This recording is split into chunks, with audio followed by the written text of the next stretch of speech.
প্রতিদিন হাঁটুন 11 মিনিট। এতটুকু হাঁটলে হৃদরোগ, স্ট্রোকের ঝুঁকি 17% এবং ক্যান্সারের ঝুঁকি 7% কমে যায়। প্রতিদিন হাঁটাহাঁটির অভ্যাস যাদের আছে তাদের হাঁটার সময়কাল হয় বিভিন্ন।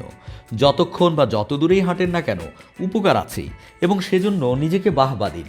প্রতিদিন কিছু সময় হাঁটাই আপনার জন্য যথেষ্ট। যুক্তরাজ্যের একটি গবেষণায় এমনটা বলা হয়েছে। যুক্তরাজ্যের ক্যামব্রিজ বিশ্ববিদ্যালয়ের এই গবেষণায় বলা হয়েছে, প্রতিদিন গড়ে 11 মিনিট হাঁটলে প্রতি 10 জনে একজনের অকাল মৃত্যু ঠেকানো সম্ভব।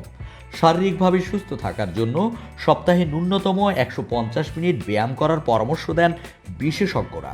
অধিকাংশ মানুষই এটা করতে পারেন না।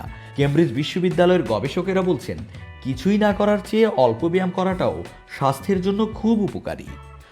যুক্তরাজ্যের জাতীয় স্বাস্থ্যসেবা NHS বিভাগের মতে, হৃদস্পন্দনের হার ঠিক রাখতে প্রত্যেকের সপ্তাহে 150 থেকে 300 মিনিট শারীরিক কর্মকাণ্ড করা দরকার, অথবা সপ্তাহে 75 থেকে 150 মিনিট কঠোর পরিশ্রম করা যেতে পারে। গবেষক দলটি শারীরিক কর্মকাণ্ডের উপকারিতা নিয়ে পুরনো কয়েকশো গবেষণা ঘেঁটে দেখেছেন। তাঁরা এই সিদ্ধান্তে পৌঁছেছেন যে সুস্থ থাকতে যতটা সময় শারীরিক কর্মকাণ্ডের পরামর্শ দেওয়া হয়েছে তার অর্ধেক সময় করলেও 20 জনে একজনের কার্ডিওভাস্কুলার রোগ এবং 30 জনে একজনের ক্যান্সার প্রতিরোধ করা সম্ভব।